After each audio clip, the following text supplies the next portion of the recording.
Hello दोस्तों, welcome to my channel. कैसे हैं आप लोग। आज हम करेंगे एक्सरसाइज 7.1 का क्वेश्चन नंबर 6। इस वाले क्वेश्चन को बहुत ही आसान तरीके से देख रहे हैं कि कैसे कर सकते हैं इस क्वेश्चन को। सबसे पहले देख लेते हैं कि क्या क्या गिवन कर रखा है। ए सी बराबर ए ई, ये फिगर दे रखा है। इसमें ए सी बराबर ए ई दिखा रखा है और उसमें बताया हुआ है कि ए डी बराबर ए डी है, एंगल बी ए डी बराबर एंगल ई ए सी है और शो करना है हमको B C is equal to D E. ये B C line D E line के इक्वल करनी है। कई बार क्या होता है कि इस क्वेश्चन को देखकर बहुत सारे बच्चे एकदम कंफ्यूज हो जाते हैं कि उन्हें समझ नहीं आता कि इस फिगर को कैसे हैंडल करें। तो मैं बता देता हूं उनके लिए कैसे करेंगे वो। अगर जिसे बहुत ही ज्यादा कंफ्यूजन हो रही है इस फिगर को समझने के लिए, तो वो अलग अलग फिगर ड्रॉ कर सकते हैं। कैसे करेंगे? तो हमें क्या फाइंड करना है, BC और BC और DE। तो BC देख लो कहां पे है, BC लाइन है ये। तो यानी ये वाली जो लाइन है, तो ये कौन सा ट्राइंगल बना रही है? ये वाली लाइन बना रही है यहां से लेकर यहां तक, ये वाला ट्राइंगल यानी ABC। तो ABC ट्राइंगल को नीचे ड्रॉ कर लो आराम से ताकि कंफ्यूजन ना हो। ये ABC ट्राइंगल हमने ड्रॉ कर लिया, यहाँ पे B, यहाँ पर C, यहाँ पर A। ठीक है। फिर ये DE लाइन कहां पर है? DE लाइन तो ये है। तो ये वाला ट्राइंगल कैसे जा रहा है? यहां से लेकर के ऐसे DE लाइन और फिर यहां से ये A पर और फिर यहां से D पर। तो कुछ इसी तरीके का सिमिलर बिल्कुल यहाँ पे इसको भी ड्रॉ कर लो।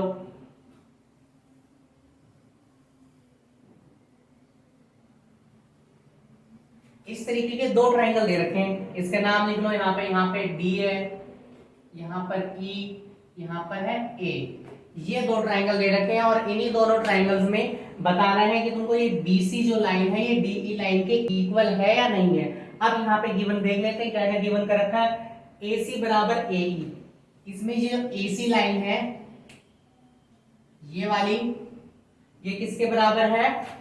AE के, ये वाली लाइन के, इस वाली लाइन के। ये वाली लाइन जो है इस वाली लाइन के बराबर है, यहां से दिख रहा है साफ साफ। और क्या बराबर है? AB बराबर AD, ये AB लाइन इस AD के बराबर है, ये AB लाइन इस AD के बराबर है। दो चीजें इक्वल हो गई हैं, बस हमें एक चीज और फाइंड करनी है। तो एक चीज के लिए इन्होंने एक एंगल दे रखा है BAD, BAD ये वाला एंगल दे रखा है। ये जो एंगल इन्होंने दिया हुआ है ना ये इस ट्राइंगल के अंदर है और ना ही इस ट्राइंगल के अंदर है, दोनों में से किसी भी ट्राइंगल के अंदर नहीं है।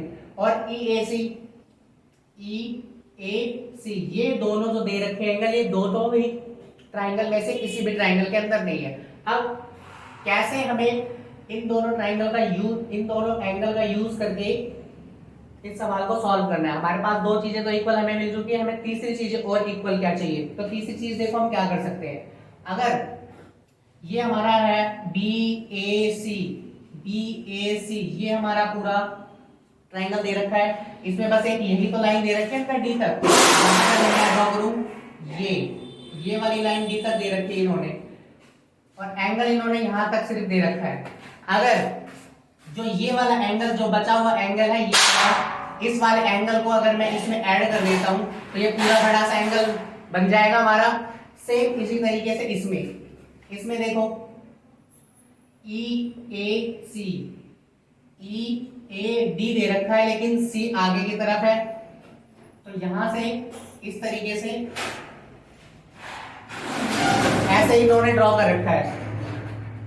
तो अब यहाँ पे ये वाला जो एंगल है, ये इन्होंने ये वाला दे रखा है लेकिन ये एंगल एक्स्ट्रा है इसमें, यहाँ पर ये वाला हिस्सा एक्स्ट्रा है। तो इस एक्स्ट्रा वाले हिस्से को भी इसमें ऐड कर लेंगे। तो दोनों में हम क्या ऐड करेंगे? ये कॉमन हिस्सा, ये वाला हिस्सा BAC, जो ये दो गिवन एंगल दे रखे हैं इन दोनों में ही BAC को ऐड कर देंगे। तो आते हैं कैसे करेंगे। सबसे पहले गिवन लिख लेना है, इसमें क्या क्या गिवन दे रखा है। तो गिवन के लिए इसमें है दो चीजें गिवन कर रखी हैं। एक तो AC लाइन है AE के इक्वल और AB लाइन है AD के इक्वल। ये तो साफ साफ दो चीजें इक्वल कर रखी हैं। और क्या इक्वल कर रखा है? और इन्होंने बता रखा है एंगल BAD इक्वल है एंगल EAC। शो क्या करना है हमें शो करके बताना है जो BC लाइन है BC DE लाइन के इक्वल है। BC is equal DC DE, ये BC लाइन इस DE लाइन के इक्वल है। ठीक है, प्रूफ। तो हमें इन्हीं दोनों ट्रायंगल के अंदर ही तो ये दोनों लाइनें मिल रही है, तो हम इन्हीं दोनों ट्रायंगल से स्टार्ट करेंगे। हम यहाँ पे लिखेंगे in triangle BAC and triangle ADE, दोनों ट्रायंगल को हमने ले लिया। दो चीजें जो इक्वल है पहले उनको लिख लेते हैं। क्या क्या इक्वल दे रखा है, ये एक तो AE लाइन BAC में देखो, ये है BAC में, एक तो ये AB लाइन आ रही है, AB लाइन किसके इक्वल है, AD के। AB is equal to AD, यहां पे लिख देंगे गिवन। और क्या गिवन दे रखा है यहाँ पर, AC लाइन है वो AE लाइन के इक्वल है, तो यहां लिख दोगे AC is equal to AE, यहां पर भी लिख देंगे हम गिवन। ठीक है, अब हमने क्या यहाँ पे देखा था अभी कि इस वाले ट्रायंगल में अगर हम ये वाला हिस्सा, ये जो इतना एंगल बन रहा है इसको ऐड कर दें, और इस तरफ जो ये एंगल बन रहा है इसमें भी ये हिस्सा ऐड कर दें, तो ये दोनों ट्रायंगल का पूरा एंगल यहाँ से यहाँ तक ड्रॉ हो जाएगा, ये पूरा एंगल। तो हमें बस वही करना है, तो यहाँ पे लिखेंगे एंगल BAD प्लस BAD में हमें ये वाला हिस्सा ऐड करना है, DAC इक्वल एंगल, इधर कौन सा लेंगे हम, इसका नाम दे रखा है EAC,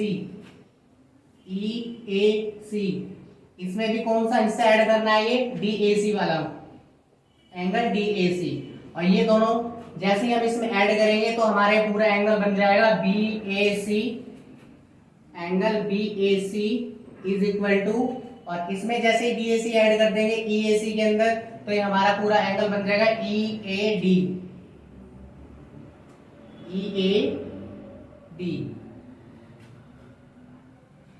तीन चीजें इक्वल हो गई है, बस यही तो शो करना था। अगर तीन चीजें इक्वल हो गई तो हम कह सकते हैं हमारा जो ये ट्रायंगल है BAC कॉन्ग्रुएंस है ट्रायंगल ADE के साथ, ADE के साथ। और कैसे कॉन्ग्रुएंस हुआ, ये साइड का यूज करा, साइड का यूज करा और एंगल का यूज करा, तो हम लिख देंगे साइड एंगल साइड। अगर अब ये कॉन्ग्रुएंस हो चुके हैं तो इसके सामने देखो, इस पूरे बड़े से एंगल के सामने जिसको अभी हमने इक्वल करा है, इसके सामने ही तो है ये BC लाइन, और इस वाले बड़े वाले एंगल के सामने ही है ये ED लाइन जो हमें इक्वल करके बतानी है। तो हम यहाँ पे कह सकते हैं so BC is equal to DE। अब यहाँ पे हम दो रीजन दे सकते हैं, या तो हम इसको CPCT लिख दें, उससे भी ये बिल्कुल सही है, या फिर हम ये लिख दें कि अगर हमारे एंगल इक्वल होते हैं तो उनकी अपोजिट साइड भी इक्वल होती है। इस तरीके से क्वेश्चन को कर सकते हैं। ओके, अगर कोई भी डाउट है इस क्वेश्चन के लिए आप कमेंट सेक्शन में बताएंगे। वीडियो को लाइक करना है, सब्सक्राइब करना है चैनल को और शेयर करना है।